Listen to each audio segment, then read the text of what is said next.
रानी पद्मिनी, जिन्हें रानी पद्मावती के नाम से भी जाना जाता है, जिन्होंने मेवाड़ का सम्मान बचाने के लिए इसी जगह 16,000 दासियों के साथ जौहर कर लिया था, जिसमें खुद को जिंदा जलाकर सती हो गई थी।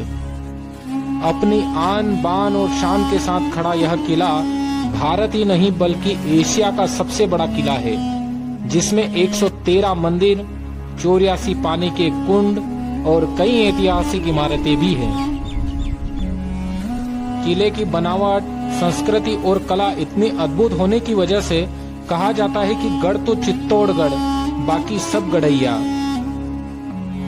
राजस्थान के चित्तौड़गढ़ शहर में स्थित यह किला 700 एकड़ विशाल क्षेत्रफल में बसा, जिसका बाउंड्री वॉल 13 किलोमीटर है। दुर्ग की दूरी 4 किलोमीटर पड़ती है, जहां सबसे पहला दरवाजा पांडलपोल आता है। यहां से किले के अंदर जाया जाता है। इस दरवाजे के पास राजा बाघ सिंह जी की स्मारक बनी हुई है, पार करना पड़ता है, जिसमें दूसरा दरवाजा भैरव पोल आता है, जहां दरवाजे के पास ही दाहिने तरफ जयमल और कल्लाजी राठौर की छतरी बनी हुई है। यहाँ से थोड़ा आगे चलने पर तीसरा दरवाजा हनुमान पोल आता है, जहाँ हनुमान जी का मंदिर है, और इस चौथे दरवाजे को गणेश पोल के नाम से जाना जाता है।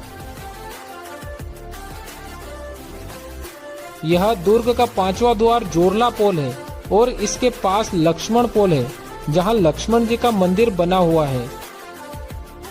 और सबसे आखिरी में आता है राम पोल, जहाँ से किले के अंदर प्रवेश मिलता है, और इसके पास में ही महाराणाओं के पूर्वज श्री राम जानकी जी का मंदिर बना हुआ है। किले के पहले भाग में यहाँ के स्थानीय लोग रहते हैं, जहाँ किले के अंदर प्रवेश करते ही आपको इनके घर दिख जाएंगे। बीच में किले बने हैं, जहाँ की एंट्री टिकट आपको दिखाई देगा। टिकट घर के सामने ही एक व्यू पॉइंट बना हुआ है, जहाँ से चित्तौड़गढ़ शहर का नजारा बहुत ही खूबसूरत दिखाई देता है। इसके बाद मैं सबसे पहले पहुँचता हूँ कुंभा महल, जहाँ इस स्थान पर घोड़ों का अस्तबल हुआ करता था। 13वीं शताब्दी में निर्मित इन महलों का जीर्णोद्धार महाराणा कुंभा द्वारा किए जाने से इन महलों को महाराणा कुंभा महल कहा जाता है। इनका शासनकाल सन 1433 से 1468 तक रहा। खंडरों के रूप में होते हुए भी ये महल राजपूत शैली की उत्कृष्ट स्थापत्य कला को दर्शाते हैं। यहाँ नीचे अन्न का भंडारण होता था और इस जगह से राजा रोज सुबह सूर्य का दर्शन कर अन्न जल ग्रहण करते थे। पहले इस महल का मेन गेट यहाँ था और यह रानी मीराबाई की हवेली थी। चित्तौड़ के जितने भी राजा और रानियां बनी, इस महल में उन्होंने निवास किया, जिसमें से एक थी रानी पद्मिनी, जो इस महल के गुप्त रास्ते से तहखाने में होते हुए गोमुख कुंड तक स्नान करने जाती थी। तो रास्ते से रानी पद्मिनी ने गोमुख कुंड में स्नान करने के बाद 16,000 दासियों के साथ मिलकर जौहर किया था।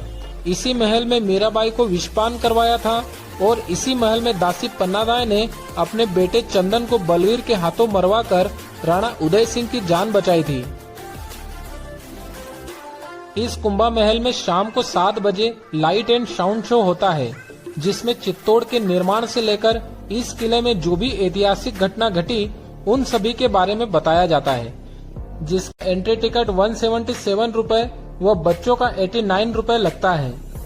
और इस किले के सामने ही एक दीवार बनी है, जिसे बनवीर सिंह ने बनवाया था, ताकि किले का आधा हिस्सा स्वयं रख सके और आधा हिस्सा उदय सिंह के हिस्से में आ जाए। इसके बाद में बड़े पोल से होते हुए पहुंच जाता हूं फतेह प्रकाश महल। फतेह प्रकाश महल महाराजा फतेह सिंह ने सन 1884 से 1930 के बीच बनाया था। इसका नाम भी उन्हीं के नाम पर रखा गया है। इस महल के अंदर एक म्यूजियम बना हुआ है, जिसका एंट्री टिकट 22 रुपए पर पर्सन लगता है। म्यूजियम के अंदर पूरे चित्तौड़गढ़ का स्टेच्यू बनाया गया है। वह अंदर सभी राजा महाराजाओं की फोटो लगी हुई है। महल के बीच में एक बड़ा सा आंगन है। वह इसके कमरों के अंदर राजा महाराजाओं के समय की कई वस्तुएं रखी गई हैं, जैसे पुराने खंजर, तलवारें, बड़ी बंदूकें व रानियों की छोटी बंदूकें, कटारे व युद्ध में पहने जाने वाले सैनिकों के कपड़े आदि इस म्यूजियम में रखे हुए हैं। राणाओं के कपड़ों के साथ राजपूतों ने मुगलों से लड़ने के लिए क्या क्या तैयारियां की, वह भी यहाँ चित्रों के माध्यम से समझाया गया है। आंगन में ऐतिहासिक घटनाओं और राजपूत वीरता को दर्शाने वाली चित्रकलाओं के साथ विभिन्न प्रकार की संगमरमर और पत्थर की नक्काशी देखने को मिलती है, जो राजस्थान की स्थापत्य कला को दर्शाती हैं।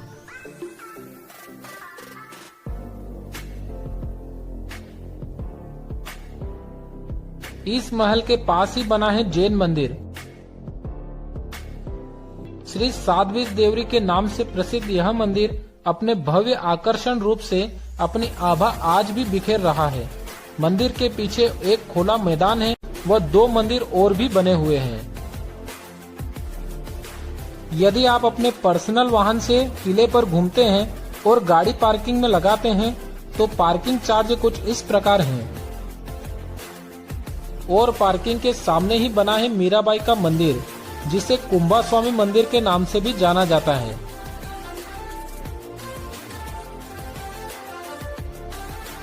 मूल रूप से वराह को समर्पित इस मंदिर का पुनः निर्माण महाराजा कुंभा ने 14वीं शताब्दी में करवाया था। मंदिर के अंदर भगवान कृष्ण के साथ मीराबाई की मूर्ति बनी हुई है। वह दूसरे मंदिर में राधा कृष्ण और बलराम की मूर्ति है। मीराबाई के मंदिर में दर्शन करने के बाद मैं बढ़ चलता हूँ विजय स्तंभ की ओर। विजय स्तंभ चित्तौड़गढ़ के प्रमुख आकर्षणों में से एक है और यह पर्यटकों के बीच में बहुत ही लोकप्रिय है। स्तंभ के अंदर 157 सीढ़ियां हैं, जो आने वाले लोगों को ऊपर तक ले जाती हैं और ऊपर से किले के आसपास व चित्तौड़गढ़ शहर का दृश्य देखने लायक होता है। लेकिन कोरोना काल के बाद अभी ऊपर पर हिंदू देवी देवताओं, ऐतिहासिक घटनाओं और धर्म ग्रंथों के चित्र अंकित हैं। और इस स्तंभ के पास है जौहर कुंड। यह स्थल उन राजपूत वीरांगनाओं की स्मृति में है जिन्होंने आक्रमणकारियों से बचने के लिए इसी कुंड में आत्मदाह कर लिया था। पहला 1303 में रानी पद्मिनी का, दूसरा 1535 में रानी कर्मावती का और तीसरा जब मुगल राजा अकबर के आक्रमण के दौरान महिलाओं ने आत्मदाह किया था। आज भी राज परिवार के लोग उनकी आत्मा की शांति के लिए साल में एक बार यहाँ हवन पूजन करते हैं। और यह जौहर कुंड का प्रवेश द्वार है, जो सभी जौहर का साक्षी है। और इसी प्रांगण में बना है समादेश्वर मंदिर, जिसका निर्माण परमार शासक राजा भोज द्वारा 11वीं शताब्दी में करवाया था।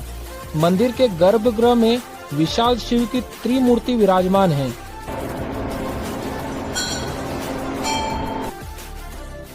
और जो सभी जौहर का साक्षी है। और इसी प्रांगण में बना है समादेश्वर मंदिर, जिसका निर्माण परमार शासक राजा भोज द्वारा 11वीं शताब्दी में करवाया था। मंदिर के गर्भगृह में विशाल शिव की त्रिमूर्ति विराजमान है।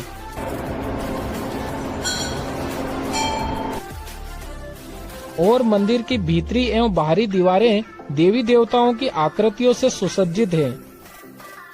इस मंदिर के दक्षिण में पवित्र गोमुख कुंड बना हुआ है। किले में स्थित यह कुंड अपनी धार्मिक और सांस्कृतिक महत्वता के लिए जाना जाता है। जाने के लिए इस गेट से कुछ सीढ़ियां नीचे उतरना पड़ता है। गोमुख कुंड हिंदू धर्म में एक पवित्र स्थल माना जाता है।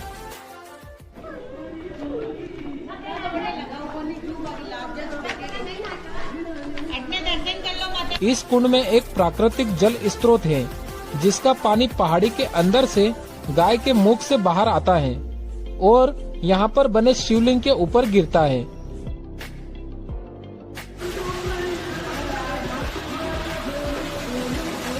इसलिए इसे गोमुख कुंड कहा जाता है।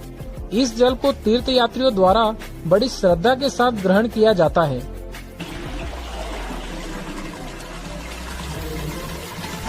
और इस जल का उपयोग धार्मिक अनुष्ठानों और पूजा पाठ में किया जाता है। और इस कुंड के ऊपर ऋषि व पार्श्वनाथ भगवान की सुरंग का रास्ता है। इसी सुरंग से रानी पद्मावती अपने महल से यहाँ स्नान करने आती थी, ऐसा यहाँ के लोग बताते हैं। और यहाँ राजस्थानी पारंपरिक वेशभूषा में घोड़ों के साथ फोटो भी खिंचवा सकते हैं। इसके बाद मैं निकल जाता हूँ कालिका माता दर्शन के लिए, जहाँ बीच में ही पड़ता है कंकाली माता मंदिर। कंकाली माता का मंदिर एक पुराने खंडर महल के अंदर स्थित है और यहाँ माँ कालिका एक छोटे से आलिये के अंदर विराजमान है, जहाँ उनके सामने हवन कुंड व त्रिशूल लगा है व उनके सामने वाले महल के अंदर ही भैरव महाराज भी विराजमान हैं। इस खंडर महल में माता के दर्शन करने के लिए बहुत ही कम लोग आते हैं। इस महल में राजपूत इतिहास की झलक भी आपको जरूर दिखेगी। वहीं इसी मंदिर के थोड़े आगे पड़ता है कालिका माता मंदिर। देवी कालिका को समर्पित यह मंदिर चित्तौड़ के महत्वपूर्ण धार्मिक स्थानों में से एक है। मंदिर की वास्तुकला राजपूत शैली की है और इसमें उत्कृष्ट नक्काशी और शिल्पकला दिखाई देती है। यह स्थापित देवी कालिका की प्रतिमा शक्ति, उग्रता और रक्षा का प्रतीक है। बताया जाता है कि चित्तौड़ के महाराणा जब भी युद्ध के लिए जाते थे तो कालिका माता की प्रतिमा साथ में ले जाते थे।